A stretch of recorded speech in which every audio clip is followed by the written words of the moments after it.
Was the Second Amendment really outdated? Was it written just for muskets? Does it need to be changed, amended, or maybe gotten rid of it altogether? What is Second Amendment for?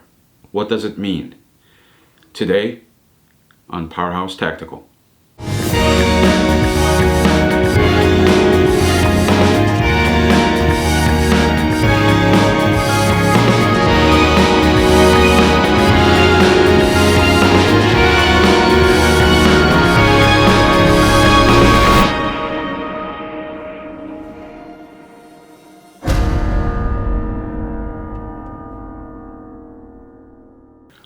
Welcome, fellow Americans, to another great video by Powerhouse Tactical. Today we're going to be discussing what it means that they wrote in the Second Amendment. But before we get to all that, we need to start at the premise that our Constitution was not written to grant anyone any rights. They were written to protect the rights that we already have given to us by our Creator. God-given unalienable rights that we are born with. Constitution was written to protect those rights from others, from other people, as well as a potentially tyrannical government. So with that said, what does the Second Amendment protect specifically of our rights? We the people, the citizens of this country, believe that we're born with three basic rights. So what are those three basic rights? First of all, very basic, a right to live, to our life, our physical, biological life. We have a right to live. Second is a right to be free with that life, free to do what we deem necessary and what pleases us. And also to live our lives in a way that we could strive for happiness. Those are the three basic rights: life, liberty, and pursuit of happiness. It's written in our Constitution. Sounds familiar, right? Of course, so we do not have the right to harm others or limit other people's rights while we exercise right either. So note on that. So we have all those rights that we could exercise as long as we do not infringe or harm other people's rights in their lives. So of the three basic rights, the right to life is the most basic one. Like I said, we do not harm other people's right to live. We do not kill them, we do not hurt them, and also on the flip side of that coin, we have all the rights in the world to be able to protect our lives and also the lives of our loved ones, our family members, and so on. Regardless of race, level of intelligence, physical strength, it doesn't matter. We have the right not to be killed or harmed. Okay? So second, liberty, to be free. Throughout human history, we have seen time and time again that a group that was armed always oppressed the groups that weren't. So armed group always oppressed the unarmed group. And not only that, the oppression came because the armed group had always enjoyed the fruits of labor of the unarmed group. Hence, slavery. Slavery is not an American thing. It was not a European thing. Slavery was going on for thousands of years before people even imagined a country like America could exist. So I just wanted to make a note on that. It's not an exclusively an American thing, or even a European thing. Asian countries had slavery for thousands of years. Africa, Middle East. In fact, Middle East had it longer than most, and they the year that Saudi Arabia outlawed and gotten rid of slavery was 1980. So 1980, not 1880, not 1780, but 1980. Pretty much more than 100 years after we ended our slavery. So the last, and also not least, the pursuit of happiness. Needless to say that any attempt to be happy will not be a successful affair if you're not alive, first of all, or if you're not free. Now that that has been, those three rights have been established quite well, let's look at some technical details about the amendment in question, the Second Amendment. Maybe, just maybe, the folks on the left might be right. Maybe it is time that we need to update and amend this particular amendment, or even get rid of it, right? Let's take a closer look. The U.S. Constitution was modeled heavily after the English Bill of Rights of 1689, so about 100 years before America was founded, protecting the primary rights to personal security, personal liberty, and private property. Those were the three main ideas of the English Bill of Rights. So let's take a look at our amendment, the language of it. A well-regulated militia being necessary to the security of a free state, the right of the people to keep and bear arms shall not be infringed. So we talk about this a lot, especially as of late in various media and as well as YouTube videos. And I'm going to be talking about it again here. So let's take a look at the first phrase, a well-regulated militia. Many people have many different interpretations for this part as well as other parts of this amendment. But in order to come up with a correct interpretation of this, we need to look at these words and how they were used at the time of writing of our Constitution and Bill of Rights. So the word militia, according to the people of the time, such as Richard Henry Lee, George Mason, as they wrote in 1988, was meant to be the entire population of the newly formed nation. It wasn't a particular group of people, army, military, police, or any of that. Not some special group, right? But the whole citizenry of every American, not just the army. But every single citizen should be considered a militia then. Mr. Tench Coates in 1792 goes as far as to specify the right to keep and bear arms as saying private arms. The term well-regulated, that's another thing in that phrase, right? So we understand what they meant by militia. Now, well-regulated, according to the Oxford English Dictionary of the 18th century, means well-functioning. So well-regulated in today's meaning sounds like there are laws and there are regulations and they're controlled, right? So rather than controlled, well-regulated at the time meant well-functioning, as long as they worked well, not controlled by someone else.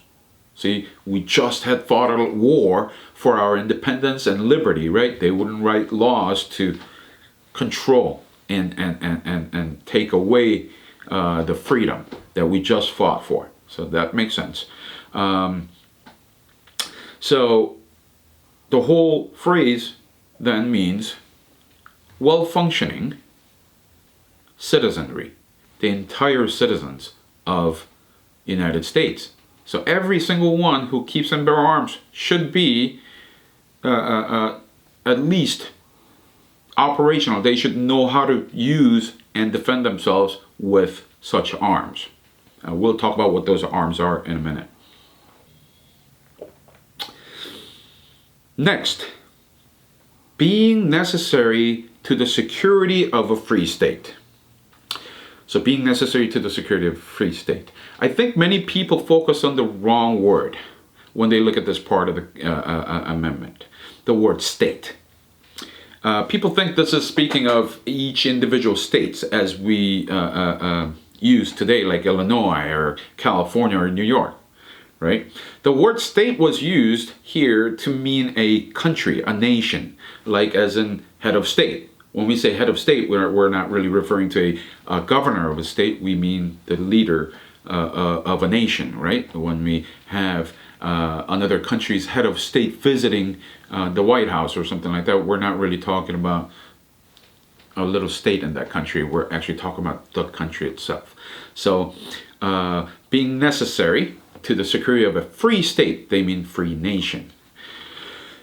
All right, so that's established. So in order to preserve the nation's freedom, it is necessary. We could look at that phrase that way. So in order to preserve a nation's freedom, it is necessary would be what that phrase would mean, being necessary to the security of a free state. All right, the next. So right of the people to keep and bear arms shall not be infringed. So it's got two very distinct and specific sections within that phrase. Let's look at the last part closely first. Keep and bear. Keep and bear. This one is pretty straightforward. Own and possess, right? Keep and bear. You own it and you carry it. This shall not be infringed. Well, it should not be infringed by whom? That's the question here. It's pretty obvious they're not referring to your neighbor. They're not referring to just your state government, your village police department, just the federal government. They left it open-ended for a reason. They didn't say whom. Who shall not infringe that, right? It does not limit the subject to a certain group. That's why they left it open-ended. It applies to everyone, anyone. The right to own and possess arms by each and every citizen in this country shall not be infringed by anyone. That's how this particular phrase should be infringed. No group, no individual, anyone. All right. As a bonus, let's clear up one more thing, once and for all. So arms. What does it mean when they say arms? As I promised earlier in the video, we'll discuss what arms was meant by them. So right off the bat, the amendment did not just limit the meaning of the word arms to muskets, as many people on the left may argue. That's a huge misconception that was caused by people's lack of understanding and history of firearms. If you don't know, you don't know, right? So single-shot muskets and single-shot pistols that had to be loaded and fired only a couple of rounds a minute, those weren't only firearms at the time. In fact, our founding fathers were exposed to many different types of firearms. Let's talk about this. Decades before the Revolutionary War, there had been Gatling type guns where you could turn the handle and multiple rounds were getting fired a minute without being necessary to reload. And this was already available in the early 1700s. Or what else? Even the great Leonardo da Vinci in early 1400s, 1418, he had designed, and we can see it in drawings, of multiple firing pistols and rifle type firearms in 1418. That's more than 350 years before the Revolutionary War. 340 years before that. 350, I mean. So the word arms includes not only an offensive weapon either. Now that we've established that it's not just single fire, single loading firearms, right? So let's look at what arms also includes. It's not just offensive weapons. It's also a defensive weapon too. So swords, those are obviously offensive weapons. Guns, cannons, bombs, whatever, and as well as armors and helmets and gloves and so on. So it's offensive as well as defensive items that you would use in battle to attack or defend. So the recent talks about banning or controlling the body armor and things like that, it's nonsense. It's completely unconstitutional. So to stay consistent with what our founding fathers had intended by ensuring and protecting our right to bear arms, keep and bear arms, we must look at this amendment as their wish to preserve the nation's freedom, right? This wasn't about keeping your family safe. This wasn't about going out and hunting for food. This was in order to keep our country free. That's what the Second Amendment is for. Though one may argue with some position with narrow views, we can just look at recent history of the 20th century to see that whatever governments have gained power, they wanted to control. So power, as soon as you have it, you want to control others. It's human nature. Government is no exception. In fact, there hasn't not been a single exception of this. So once they gained control, they wanted more power. After disarming their citizens, because it's easier to control when the citizenry is disarmed, they have gained the ultimate power and oppressed or even caused genocide. This has been the way too often repeated throughout the 20th century, and even before that, but we've seen a lot more of it in the 20th century. We cannot be so arrogant to claim that we're better than that. We're not better than that. We're still human. How would you claim and also guarantee that you are better than the people who live in the 18th century, 19th century, or even 20th century?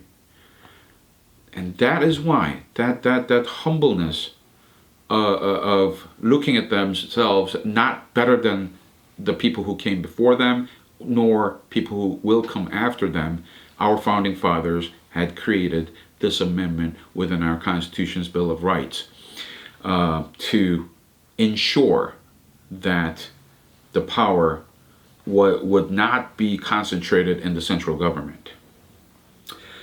You would have to be so arrogant or just ignorant to any meaningful history, as well as completely full of yourself, to be arguing this point. So, people who think and say that that will never happen in America, I completely agree with them 100%, with one condition. That will never happen in America because we have the Second Amendment. But as soon as you change it or get rid of it, it's fair game. So in order to understand it more easily, here's how we might reinterpret the beloved amendment of ours. In order to ensure the continuation of freedom of our nation and its people, it is necessary to have citizens who are armed and well experienced with firearms. Furthermore, it is imperative that this right of the citizens to own and possess weapons and armor should never be taken away by anyone else, including but not limited to our government. So, when we say we must protect the integrity of our Second Amendment, we do not mean duck hunting. We do not even mean protecting our family or our property from a robber. We mean to point to the fact that it isn't only our God-given right, but it is also our duty as Americans to keep and bear arms, to ensure the preservation of our freedom of this country. The very freedom that is perpetually under attack and at the risk of being lost year after year.